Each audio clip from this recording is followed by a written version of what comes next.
Good morning, everybody. It's 6 a.m. or thereabouts. I know it's very early. I jumped out of bed this morning.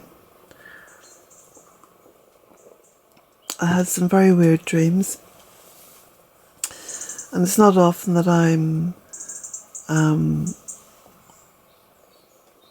energized by dreams.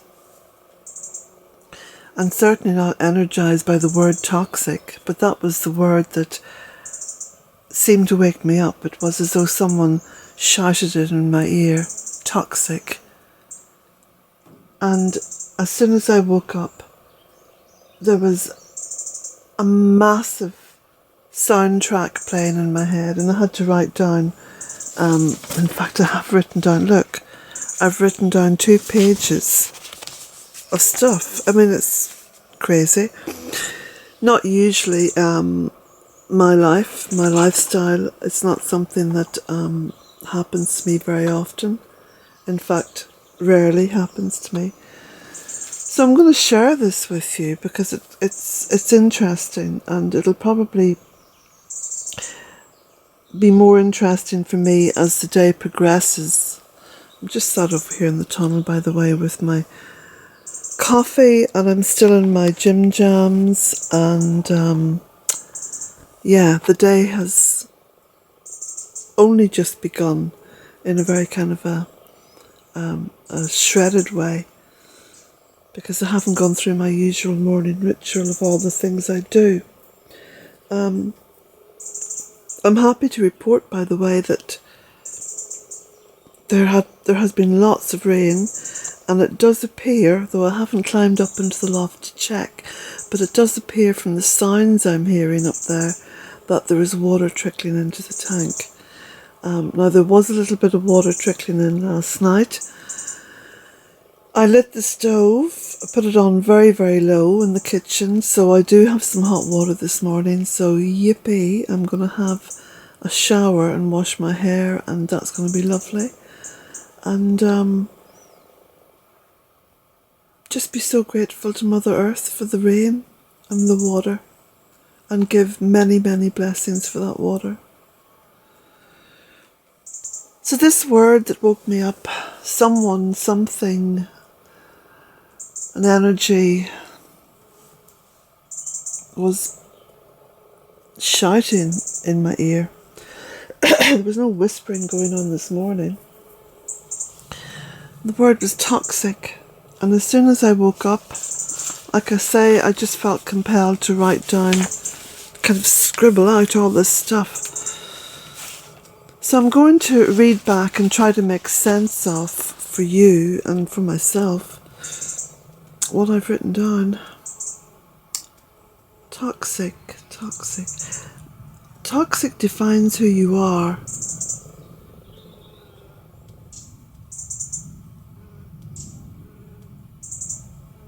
What do you bring to Mother Earth? What's your relationship with her? Do you heal or do you harm? Well,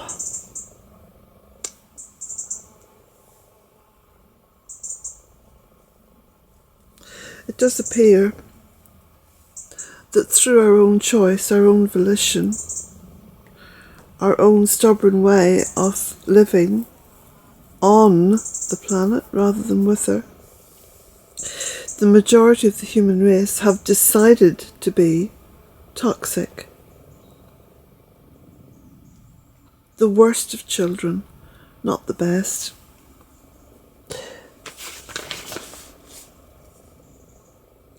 When you die, what do you then bring to the consciousness of love that is the Great Mother?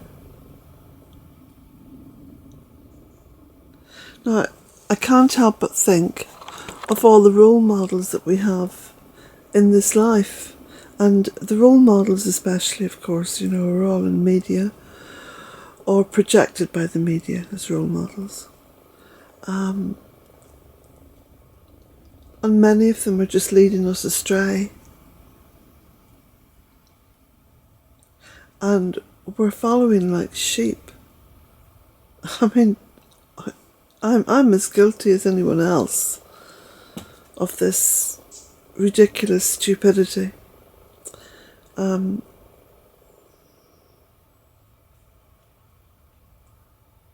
I've had to physically halt at times and pull myself back and try to make sense of what it is I'm doing. But I don't think that applies to many people, that we're not stopping and making sense of what it is we're doing. We're just ploughing on ahead, forging on ahead, regardless. And that level of toxicity is growing and growing.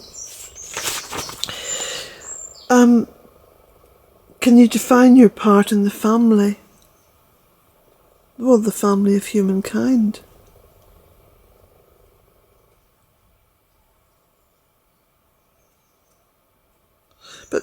But these are all very, very loose questions.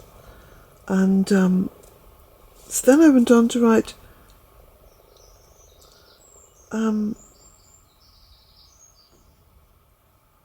something that does play on my mind, actually. Toxic, what is the last gift you can give back to her? Well, of course, how we live and how we die and what happens with our mortal remains seems to all be enmeshed in this word toxic. And I'm thinking of all the chemicals that are pumped into corpses, and the sort of toxic environment that the corpse ends up in and then is put into. And even the box is infused with chemicals, and the whole thing is sterile and chemicalized and wrenched apart from Mother Earth. And then a slab of concrete or marble or again something toxic put on the top that is in many ways the last statement that we make. And all of this is done from a position of love. So we seem to have got even the definition of love mixed up and contorted. I suppose love in essence is about compassion, is it not? And then I go on to write, if your relationship with Mother Earth is lacking in love and compassion, where do you see your soul in eternity? And if you don't believe in soul, do you then believe in life? What does your journey say about you?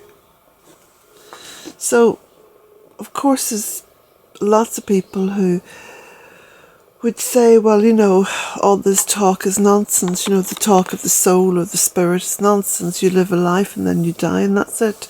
Okay, so you can take it from that viewpoint. But what does your journey of life say about you?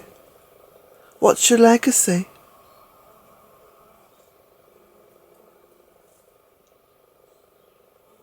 Because somewhere in this life, you have to make a relationship. None of us escape that, you see.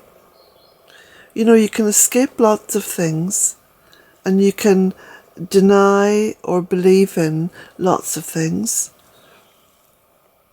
but you can't escape relationship.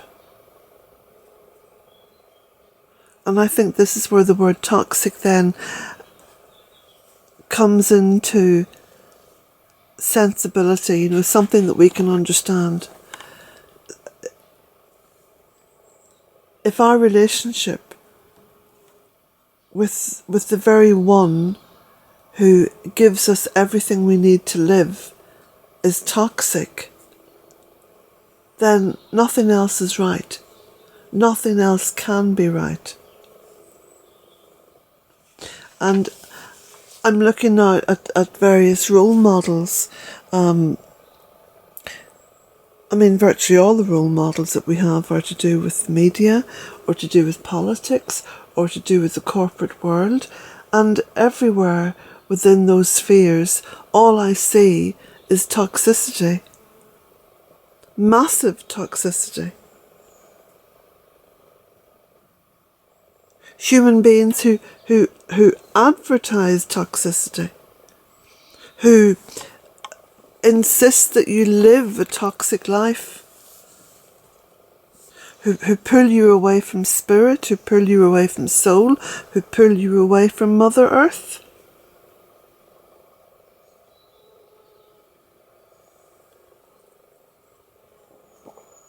There is little wonder that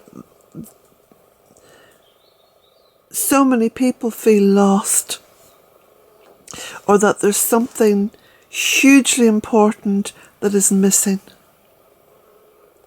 That the inner core of their being is an empty shell. They are seeking, all the time they're seeking. They go out shopping seeking. They turn on the television seeking. They go for the latest food hit seeking.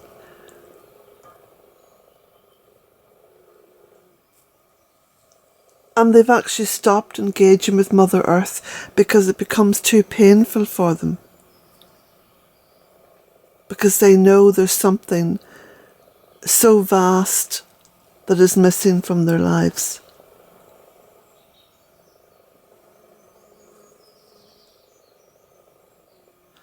And so the media projects just a series of corporate faces and corporate images and role models that are the worst of the worst.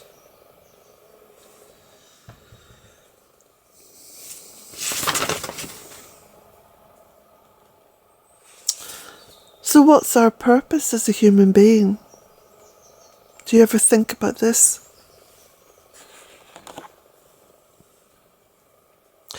Look at the role models being put forward by our society. Are they examples of toxicity? Can you define life's purpose? What have you been taught to believe a good person to be? Well, what is a good person?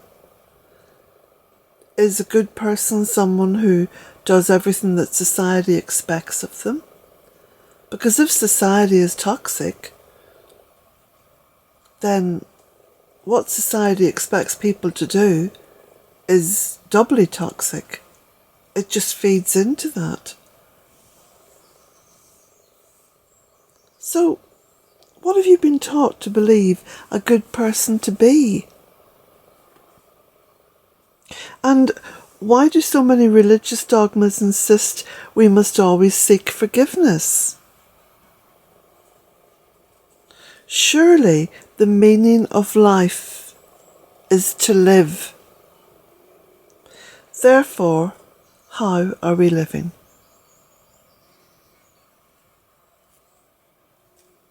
Because you see, whether you are a being of spirit or a being of flesh, the meaning of life, the meaning of having this human experience is simply that. It's to live. So how are we living? So that seems to be the bottom line. How are we living? So the first thing I wrote down was toxic. And the last thing I wrote down was, therefore, how are we living?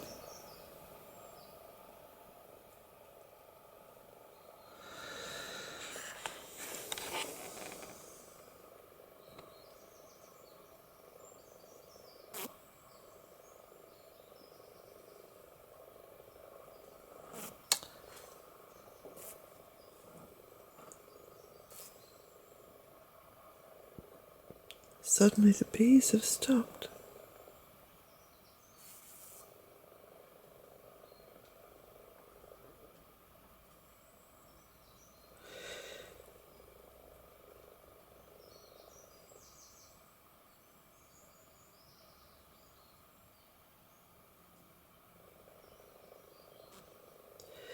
I suppose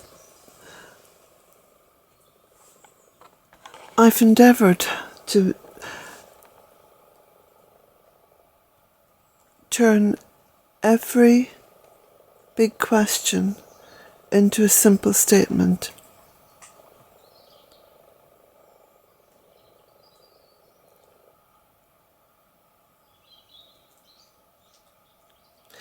And the biggest question that all of us have is, what is the meaning of life? Well, the meaning of life is to live.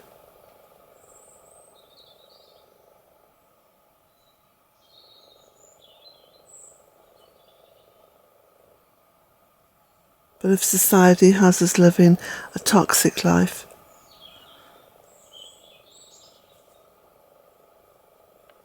then the meaning of our life is toxic. And it's impossible to have a relationship with Mother Earth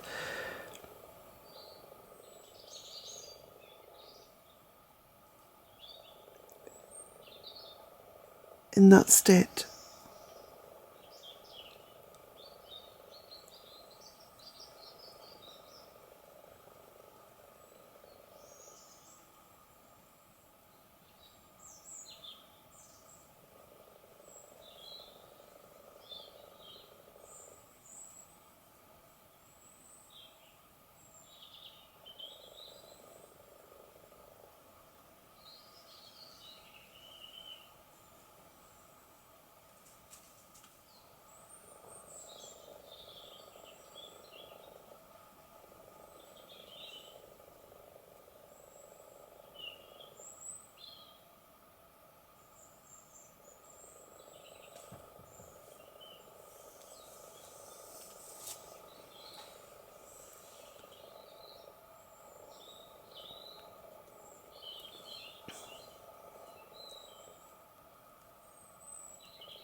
Come on, Jack.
Blessings to you all.